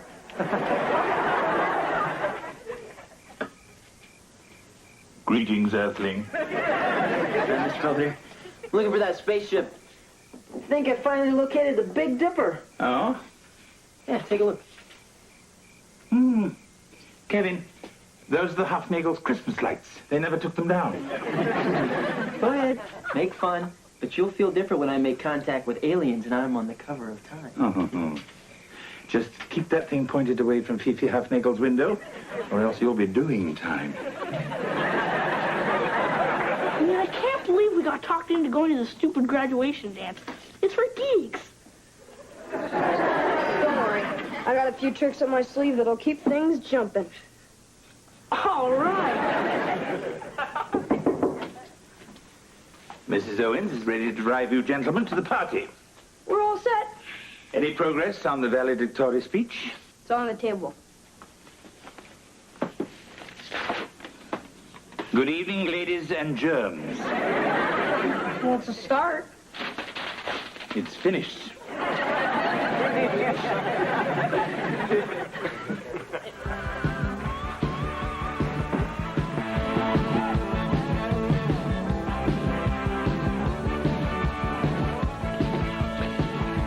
Oh, man, it's even geekier than I thought. Quick, give me a chunk. Calm down, Miles. There's a time and a place for everything. Hello, boys. Hello, Principal Hodges. Let me make something clear, Owens. I may have to let you come to this dance, and I may have to let you be valedictorian, but that doesn't mean I have to like you. May I say, sir, that those hair implants have taken beautifully. Don't kiss up to me, Owens. It won't help. I'm watching you. Well, let's go see what the guys do. Hey, guys. Hey, guys. Anybody interested in a little action? Yeah? Like what? Like a toad in the punch bowl. Ah, come on, Wes. Get real. That's kid stuff. But this room is full of girls. Don't you want to bug them? Hi, guys. Hello, Wesley. What do you want, rat face?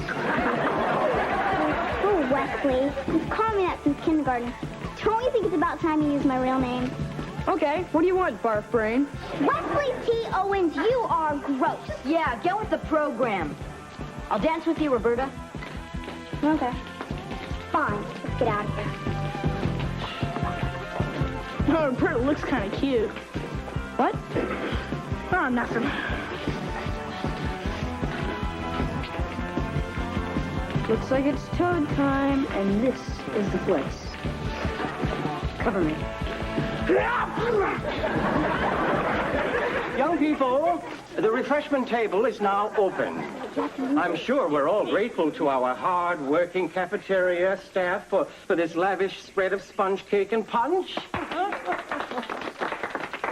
Yes, well, we'll enjoy yourselves. But please, one trip only. Have some punch, Roberta. It has quite a kick.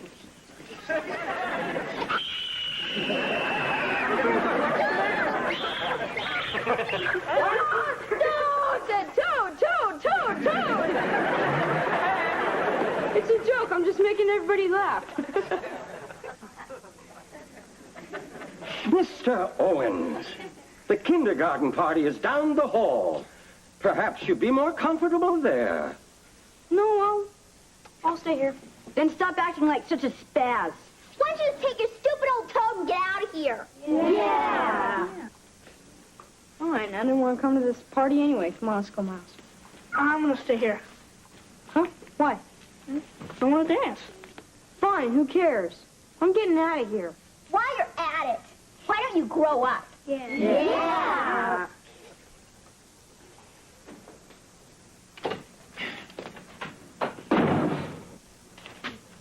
All right, Wesley. What have you done? Nothing. You've been away less than an hour. Did the police raid the dance? No, I just missed you. Oh, it's worse than I thought. Was there a fatality? Yeah, my toad. What was the cause of death? Island punch. Aloha. Mr. Belvedere, do you think I'm childish? Actually, demented is the word I like to use. They threw me out, Mr. Belvedere. Maybe they're right. Maybe I am a jerk. Of course you are. But don't worry, you'll do better next time. There ain't gonna be a next time. If everyone wants me to grow up, that's what I'm gonna do. Starting tomorrow, I'm a new man. And I was just beginning to outwit the old one.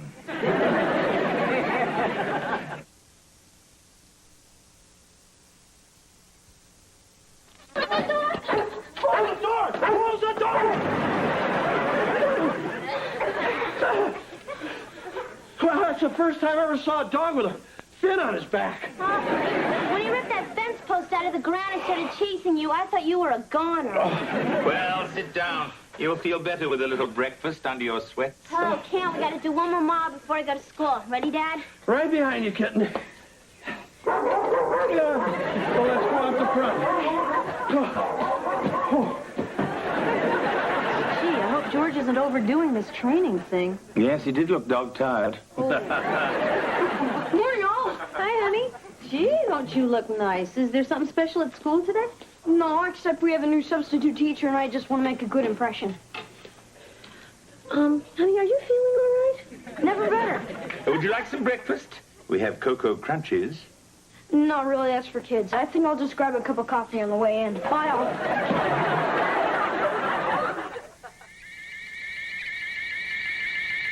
Kevin, what are you doing? It's the middle of the night. Research. Oh, yes, of course. Vixens from Venus is the last word in authenticity. Don't you think this alien lunacy's gone far enough? Look, it's not lunacy, it's fact. Oh, regardless, it's ruining your health and interfering with your studies. Are you kidding? I've never studied harder. Chariots of the gods, communion, men who hate aliens, and the women who love them. This one's got pictures. See? There have actually been cases where human males have made love to alien women. Oh, it happens every day. Yeah, look at this. A Peruvian farmer was plowing a field late at night, and all of a sudden, he was caught in a beam of light from the sky. A beautiful alien woman came down and, Plowed his field? Yeah. And if it can happen in Peru, it can happen in Pittsburgh.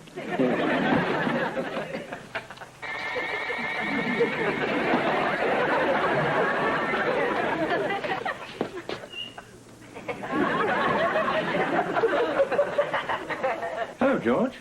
Hi, Belvedere. Did you know there are 3 Fritos, a set of car keys, and a Chocodile under the stove? I know, that's where I keep them. May I ask what you're doing? I wrecked my back practicing for the wheelbarrow race.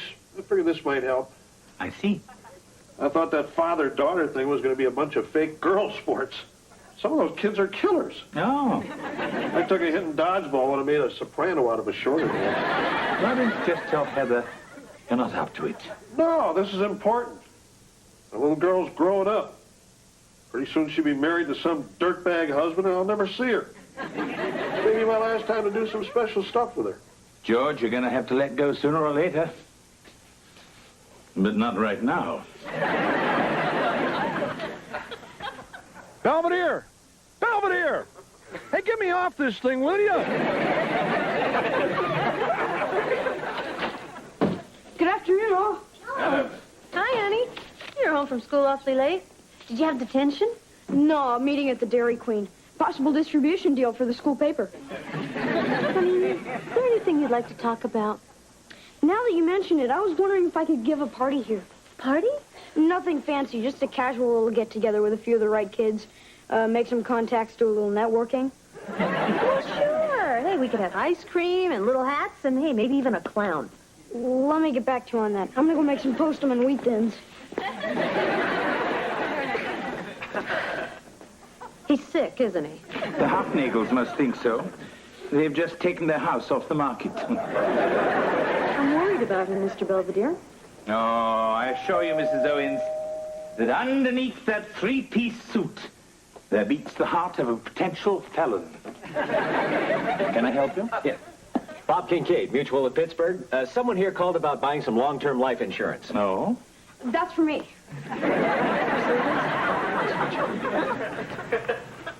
And lastly, of course, is the threat of economic retaliation. And that, in a nutshell, is why I think we can't afford any more trade embargoes. Rumaki, anyone? Hey, this is liver. But it wasn't my idea. And there's cottage cheese for any of you young ladies who might be watching your weight. I'll be in the kitchen. If you need anything, just whistle. You do know how to whistle, don't you? Maybe not. Hi, Wesley. Roberta, glad you can make it. Won't you come in? Thanks. But no more toe tricks, okay? I wouldn't think of it. Oh.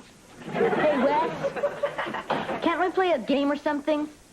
Now that you mention it, we do have enough hands here for a canasta tournament. Never mind. Miles, my man, you're looking razor sharp. Hi, guys. Bob, I'd like you to meet a pal of mine. Bob Kincaid, Miles Nomnoster. Bob Kincaid, Mutual of Pittsburgh. Say, do your folks have a dental plan? Hey, Belvedere, what kind of kid's party is this? A bad one. Who's the guy in a cheap polyester suit? Insurance salesman. Mutual pain in the whatever. Hi. How's the party going? It's the worst. I've seen kids have more fun waiting to get a tetanus shot. And so we learned that Sudbury, Ontario is the nickel capital of North America. Wesley Owens. This is the most boring party in the history of the world. Yeah. I'm going to the mall. Yeah, this is Dullsville. I'll drive.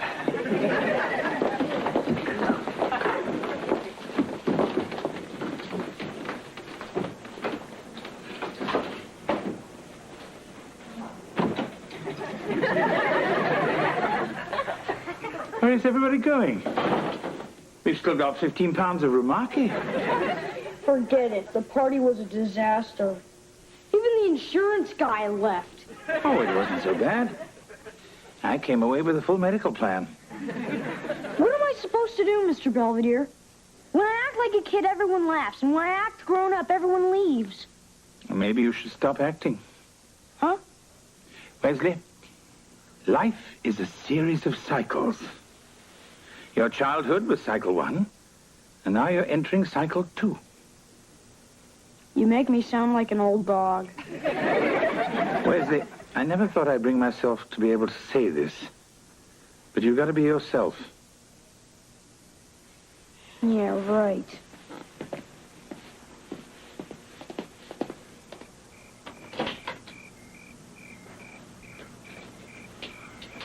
Hey, Wes.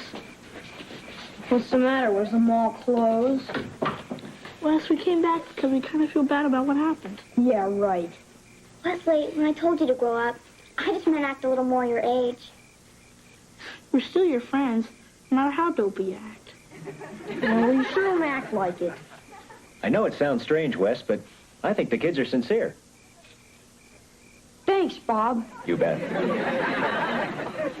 Stop feeling sorry for yourself. We need you. Huh? Tomorrow is graduation. If we're going to do something truly wicked to Principal Hodges, we've got to have your help. Forget it, I can't. You can't?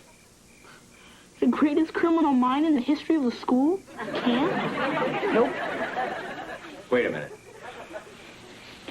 Is this the legendary Wesley Owens who set fire to the custodian's back hair? The boy who glued Miss Steckler's wedgies to the floor? The criminal genius who hid a dead fish in the detention hall radiator? The Wesley Owens who's going to lead us kids in the greatest prank in the history of Chester Conklin Elementary School? Yes! Yes! I'm that Wesley Owens, and I'll do it! Okay.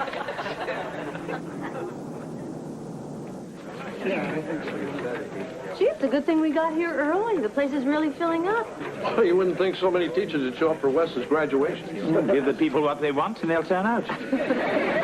So, did you go over Wes's speech? No, he told me you did it.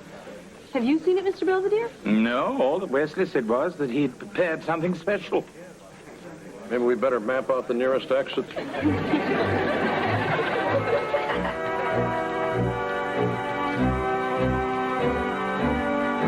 And thank you, orchestra, for that unique rendition of Slaughter on 10th Avenue. And now, parents and friends, we come against my better judgment to that portion of the ceremonies in which the valedictorian will read his address. This year's valedictorian, Wesley T. Owens, has been responsible for more teacher overtime hours than any student in our history. It is with trepidation that I give you Wesley Owens.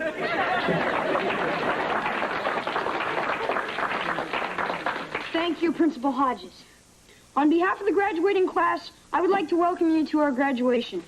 Being named valedictorian is a very great honor, but it would not have been possible without the fine education offered here at Chester Conklin Elementary School.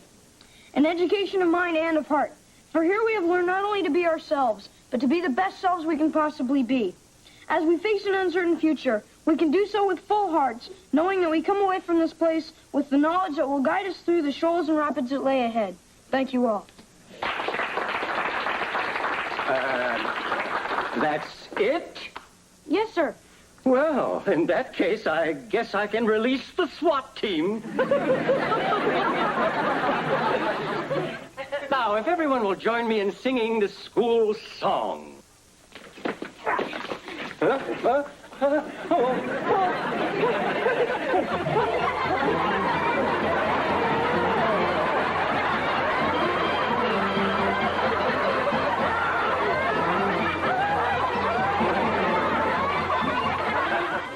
And while we're at it, you're grounded for the summer. You will not leave your room except for meals and trips to the bathroom. Is that clear? Yes, ma'am. You're just plenty lucky Principal Hodges was a county cartwheel champion. You might have sued us. I know.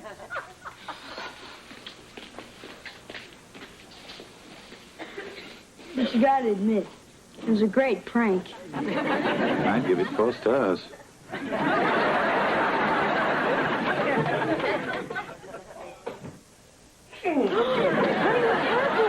I sprained my ankle. Oh, I knew you shouldn't have gotten involved in those fool races. Well, he didn't hurt himself in a race. Huh?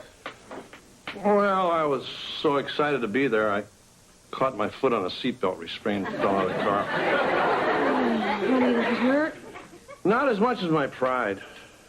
I'm sorry, kitten. I wanted to be a hero and win you a bunch of medals. Well, that's okay, Dad. It's like you always taught me. It's not whether you win or lose, but how you get out of the car. Besides, we didn't come away empty-handed. We won the medal for the tug-of-war. Oh, how did you manage that? Hello, all.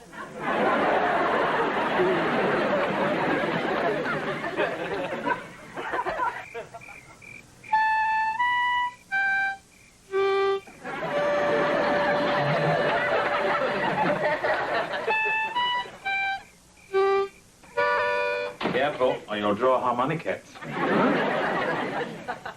Kevin, don't you think it's time that you gave up this quest for intergalactic romance and got back to normal life? Yeah, I guess so.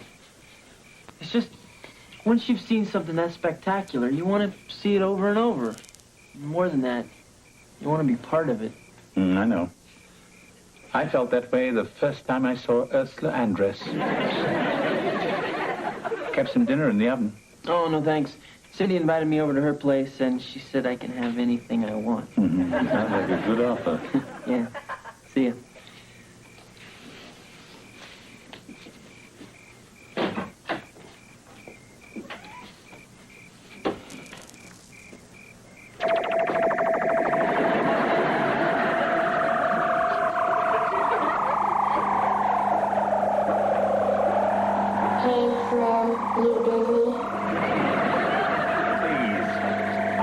enough problems down here.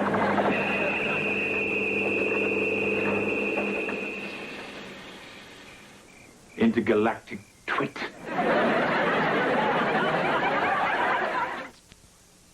Things have finally quieted down here in the Owens household.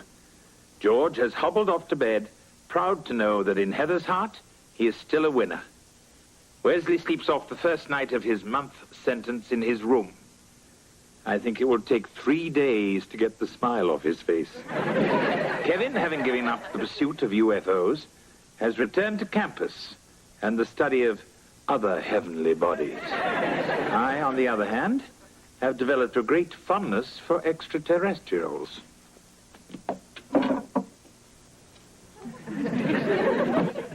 After all, anyone who calls me slim can't be all bad.